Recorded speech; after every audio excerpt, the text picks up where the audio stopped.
Kumusta mga ka-farmers? So day 48 na ngayon ang ating mga alaga. At pang-anim na sako na yung nabuksan natin mga ka-farmers. So nagpalit tayo ng timba na malaki kasi yung dating pinaghaluan natin ng ng pagkain medyo masikip. So nagpalit tayo ng malaki. So naubos yung tubig mga ka-farmers. Kailangan nating lagyan ng tubig to bago tayo maglinis dito. Kasi pag walang tubig to, habang naglilinis tayo, yung tubig na nasa sahig, iniinom nila. So kailangan may tubig tong drinker natin para yun lang yung iinom nila. So okay mga ka-farmers, medyo malamig panahon natin yung mga ka-farmers. So minabuting wag na muna natin silang paliguan. So lilinisan na natin dito. Tapos yung mga paa nila lilinisan natin. Para nang sa ganun, pag lumapak sila doon sa kainan, walang maiiwang dumi. Kasi kung makikita natin yung mga paa nila, talagang dudumi at naapakan nila yung mga poops nila. So dapat malinisan natin. So yun lang yung lilinisan natin mga ka-farmers, yung mga paa nila. Tapos kahit bukas na natin paliguan ito.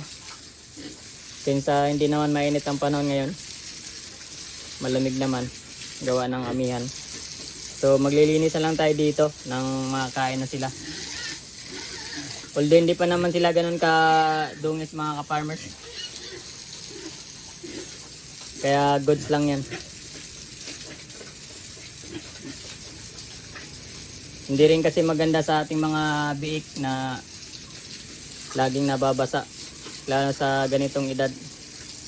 Mga bata pa kasi ito mga ka-farmers, kaya dapat maingat tayo sa mga ganitong edad. Mahina pa to sa lamig.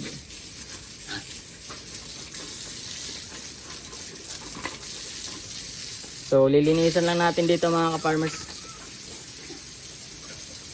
nang makain na rin sila. Si Mama Pig pinakain na natin kasi nagugutom na yan at naka-diet kasi yan. Bali hindi na tayo nagbibigay ng tanghalian sa kanya, gawa ng buntis yan. So ayun na, malinis na yung mga paa nila mga ka-farmers. So lilinisan na natin tong itong kainan.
Kailangan mabilis yung kamay mo dito mga ka-farmers.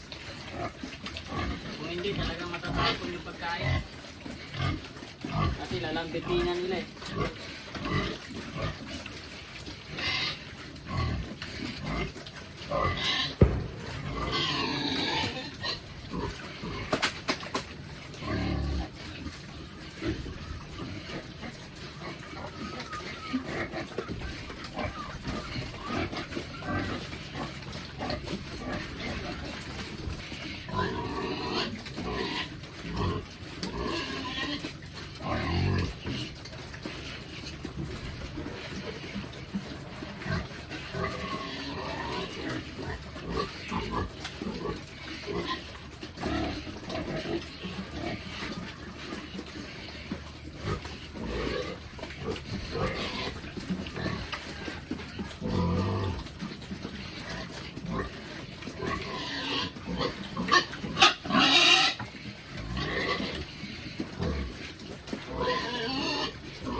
Okay na mga ka-farmers.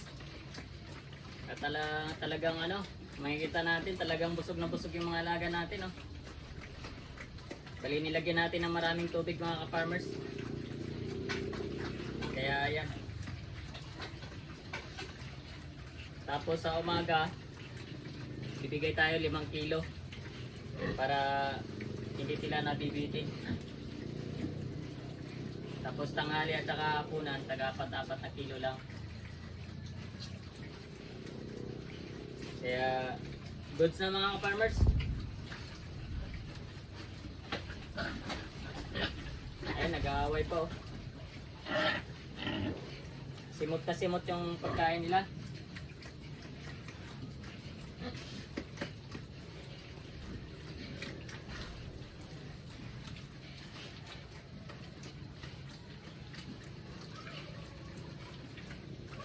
So okay na mga ka-farmers. Papakain pa tayo sa ating mga kambing. So ayan na mga ka-farmers. Kumakain na yung alaga natin. Mga alaga natin. Si Sarah at saka si Petra. Si Sarah mga ka-farmers talagang ano. Sanay na siyang kumain ng ano. Commercial feeds. Yan si Petra talagang sanay na yan kumain ng ano. Ng commercial feeds. At yan si Petra ay buntis din yan mga ka-farmers. Ayun, oh, laki na ng tiyan. Ito si Sarah. Bali bagong walay pa lang to.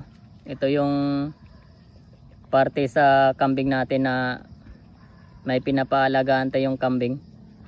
Tapos ito yung nanganak ng 2. Tapos ito yung parte natin. Isa doon sa nag-aalaga at isa din sa atin. Ay yung malaki mga ka-farmers, hindi talaga sa atin yan. Nakikialaga lang tayo yan. The good thing is, nung inalagaan natin to, buntis na siya. Kaya, swerte mga ka-farmers at sana manganak to ng 2. Kaya 4. Sana 4. Para tigda 2 kaagad.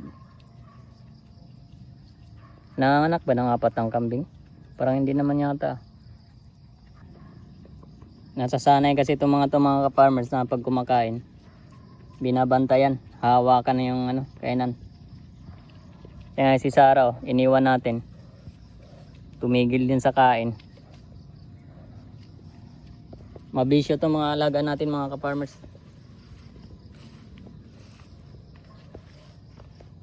Si Sarah kasi binabantayan natin to para kakain ng ayos. Dahil bago pa lang to natutong kumain. So okay mga ka-farmers, happy farming.